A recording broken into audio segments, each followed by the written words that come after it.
On today's Minute of the Apes, we once again go down the rabbit hole of talking about Star Wars Galaxy of Heroes and all the things you must do to actually win that game. You can't ever win. But I'm so close. It's like playing Pac-Man. There is no end to it. Wow.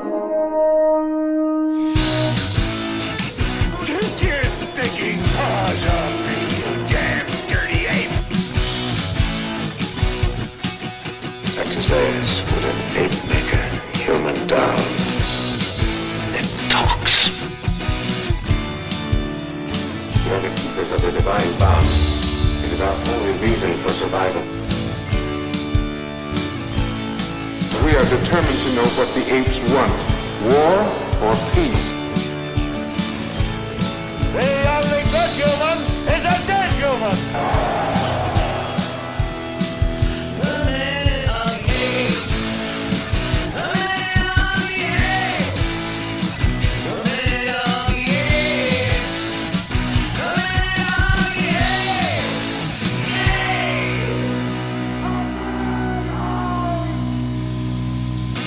Hello and welcome to Minute of the Apes, the daily podcast where we break down every minute of the Planet of the Apes movies, 1 minute at a time. I'm Todd. That's Richard. That's Sean. Are you sure you were looking in the right direction? No, I actually did that on purpose. I was kind of like, that's Richard, that's Sean. Haven't you ever heard that? How that helps your neural pathways? Wait, Sean is texting me in the middle of this minute. Hey. We're across from each other. You just Girls, can't tell me? Well, that's for the Quit PlayStation. passing That's right. notes. Yeah. Hey, shut up. We're talking about Todd. All right, we are at minute 78. Sean, tell us what's going on. All right, we start minute 78 with Armando saying, "You might have lived happily ever after," and ends with Armando saying that the amulet will give protection. All right, let's take a listen to minute 78 of Escape from the Planet of the Apes. Oh, my dear, dear friends, you might have lived happily ever after. But now, what can I do? You have done enough to make us grateful to you forever. I did it because I like chimpanzees best of all apes. And you, the best of all chimpanzees. I did it because I hate those who try to alter destiny, which is the unalterable will of God. And if it is man's destiny one day to be dominated, then, oh, please, God, let him be dominated by such as you. All I can now do to help you is give you this for the baby. It's a medal of St. Francis of Assisi. Who is he? He was a holy man who loved and cared for all animals. Yes. Oh, thank you. We'll hang it around the baby's neck for protection, huh? As minute 78, we have a planet's worth of humans plus 3 living smart apes. We got that sweet Milo in there now, and 1 dead ape. That's kind of gross, you just sweet Milo. That's a baby. Usually, we say sweet Marlowe, you had baby to it. I think of baby back ribs. That's what I go to. I think of a sweet D from It's Always Sunny in Philadelphia, but I might be the only one that watches that here. I have an opinion that when we get together to record things at 8 in the morning, we are all a little punch drunk. I have an opinion. We'll work on drunk in a little bit. I really don't have one. You was just like, I have an opinion. Well, everybody has an opinion. They're like assholes. They all stink, and nobody wants to look at anybody else's. Hey. Thank you, and we'll be back tomorrow. Now, wait a minute. All right. Okay. Oh, my God. Right, see what I said? We're all punch drunk to the point that we are allowing these minutes just to kind of go... Meander. They are. You brought it up last week, but yeah, let's just have everybody hanging out next to the baby elephant while we have babies and stuff over here. If you're going to pay for the production, you show the But production. that poor baby elephant, I mean, he's working for peanuts. Oh, God. He's such a Dumbo. All right, Dad. Only one person here gets to make dad jokes. No, Richard and I do. You're just too slow. All right, so let's talk about this minute. Armando. He is pontificating over everything, and So there's the sweet promise you might have lived happily ever after. Again, how sinister to is live that? in the forest. Oh yeah. my God! You might have lived happy. Now, I don't know. You might have lived happily. There's a possibility that when you're living in the forest with the gators and everything, you might have lived happily ever after. But now you're. But there's this. But you might like. what kind of weird like send off is that? Hey, this would have been your sweet, heaven, but you know what? I mean, I still don't understand what Meh. I just don't understand. Okay, so I think I understand that in the Everglades there are some wild chimp populations from chimps that have escaped circuses and stuff like that. But again, all right, you're going to release them in the Everglades. You're going to strip them down, have them run around naked so nobody can tell they're different from the other chimps? Oh, wait. I'm sorry. They're 5 feet, 6 feet tall. We know that they're not other chimps. I'm just going to say, just for a second, this is so Sean to fantasize about what their life in the Everglades would be like. I never went to like them surviving in the Everglades and never thought, if they're going to get one of those cruisers and go through the wetlands and worry about alligators. That never popped in my head. Sean's got it all planned out. Yeah, but you guys are also, though, the ones that wanted to shave them and make them the missing link. So, I mean, there's not that far of a leap from the missing link that you're going to travel in a circus with their life in the Everglades. The hairless ape. The hairless 5 wonder. tickets. There is a article that's I'm just reading titles. The problem with Florida's feral monkeys and the skunk ape and stuff like that. So The skunk ape. Scientists puzzle over macaw colonies in the Everglades. Those listeners out there that don't know, Sean is a wealth of useless knowledge, and Google only makes that useless. Worse. Does not help. Yeah.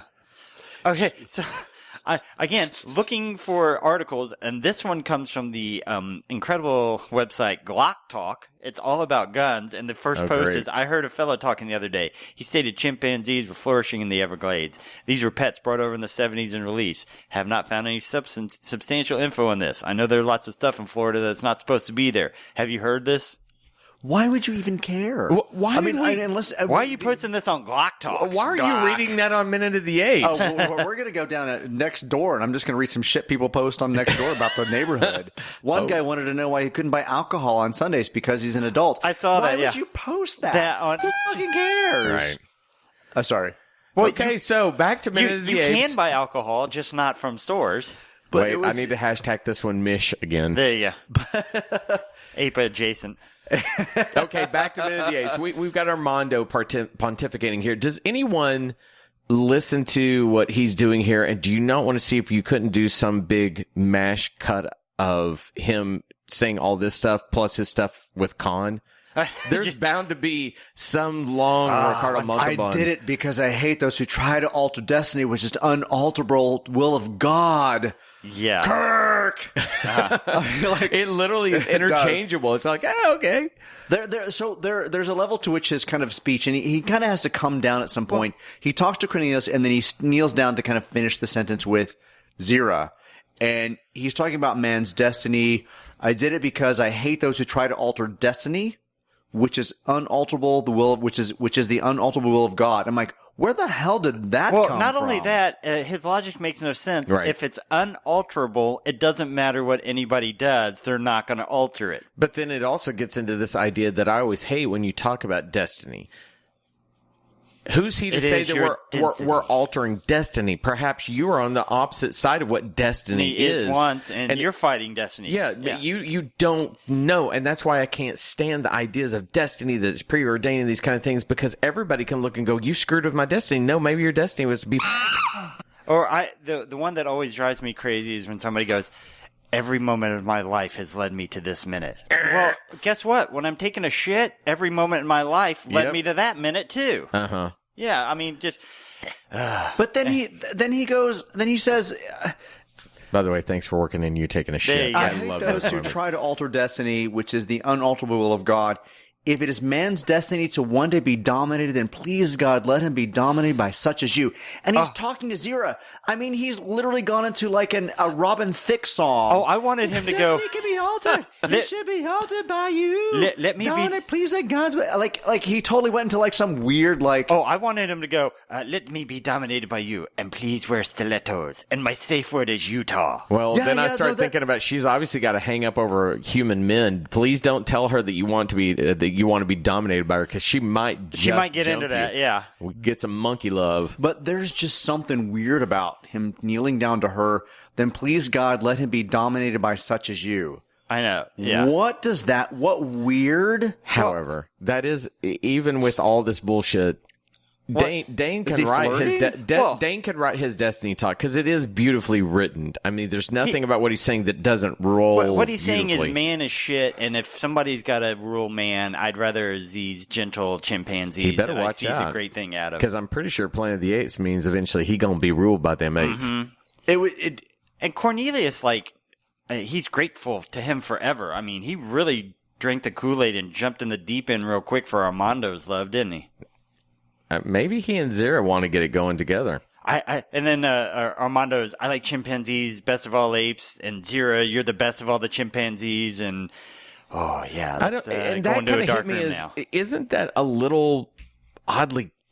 I don't want to Sexual? say no, but I like chimps the best of all, and and I don't know. That just felt That's kind of like wrong too. I was like, that's a racist type statement in its own way. Why do you like one better than the other? It's just I like Android phones most of all, but I like the S10 most of that. And if any phone must dominate, let it be the S10. So I don't know where to go after our S10 talk. He gives the weird speech about, man's destiny, one way be dominated by God, please let blah, blah, blah, blah, blah. That was told to Zero, this kind of thing. And then he takes the necklace off. And he gives it to her. It's a medal of St. Francis of Assisi. Did anybody look that up? He's a Patron saint of animals. Yeah, we Watch out for found that animals. out in the last couple of minutes, or last week. I think they brought that up before. So he pulls the necklace. It's in the script to pull the medal off the short chain and give it to her. And he was a holy man who cared for animals, hanging around the baby's neck for protection. And he holds it in the most camera flashing way possible so that Zira and the baby cannot see it, but make sure that the camera gets a good view of the medal. Well, and it's such an obvious that's going to be used. It's somewhere later. We have to see. Well, I mean, at that point, do a close up of it real quick. I thought do the same insert, thing. do the B unit shot. You can do all these kind of things, but just, again, these kind of productions use a rubber lens so that while you're set up, all you have to do is go, okay, hold still, put it in the palm of your hand. We're going to get it you tied don't to even that. have to have him on the zoo set. You just do close enough so that you see it around his neck, so you see it there while he's taking it off. Yeah. Anything like if it's that. relevant, it was supposed to come for his pocket, but Nope. Well, it don't. no. But I like the fact that he says, all I can give you is this medal. How about you give us money, you give us food, maybe Give me you a can hide gun. us a little bit more, but no, you can give us a chain and a medal. Right, and And also, did you notice when he's trying to put it on the baby, if for a second he's having a little problem, come on, no, baby, don't kiss the medal, no, I'm not going to choke you, I swear. Hey, there we go. Well, the baby, just like I meant. I mean, the baby monkey's still a pet. Like, Yeah. I love. He's like looking at it. He looks at every time they talk. He looks. He's trying at, to follow out like what's going on. It's so cute to see this actually baby chimp. Like, look at them. Look at when everybody talks. He's like, look. Like, it's a nice. Like, if you would have had like You wanted to see the an animal interrogator. on set, at least baby chimp is like. You wanted to see looking at the them every time they speak interrogator in the something. previous minute, at least having that much acting, looking around instead of just staring at his coffee cup. Well, I don't know. I'm going to put him with Gaping Ape, and I don't want him doing anything else. Maybe Gaping Ape is looking at him when we cross-cut it. Gape ape. We see the ape looking at him looking at his coffee cup. Ape looking at him looking back at the coffee cup. They never make eye contact. So Armando gives a speech. He gives the medal to Zira and puts it around the baby's neck. It's a very, very short goodbye for what I feel was a character that was hyped up. That was in the opening credits as the end, I mean, just starring based upon whatever. this minute, this feels like Armando's goodbye. When does this end? What's the final part? With him saying, with Armando putting the amulet on. Yeah. Okay. I asked that because the next thing I want to say is for tomorrow, and since we've already stepped on minutes earlier in the week, I don't want to do that. So, all right, well then We tripped on minutes, really, more than anything else. We didn't step on them. We fall over, hit my face. we stood on their neck, told them who's boss. I tripped. I jumped up and pretended running it was intentionally. I like it when you recover from tripping. It's really graceful. Hey, I'm great. Look Hey at man, this. Does anybody got anything else? that's it for me. All right. Everybody go out. Shoot us an email. Sean loves his email. You do, right? Sure, why not? We actually had one that we didn't read yet. Isn't that correct? No, we don't have one. I thought he said we did, so we don't. So we need more. Shoot us an email. We need one. We need Just send us one. Stuff Send an email, podcast@minuteoftheapes.com. Sean will read it. He'll give it to us. He won't read it. Sean doesn't read it, but he hands it to us, and we read it. And Our we'll ego get demands it. Yes, we need email. Everyone have a great day. Bye. Bye, everybody.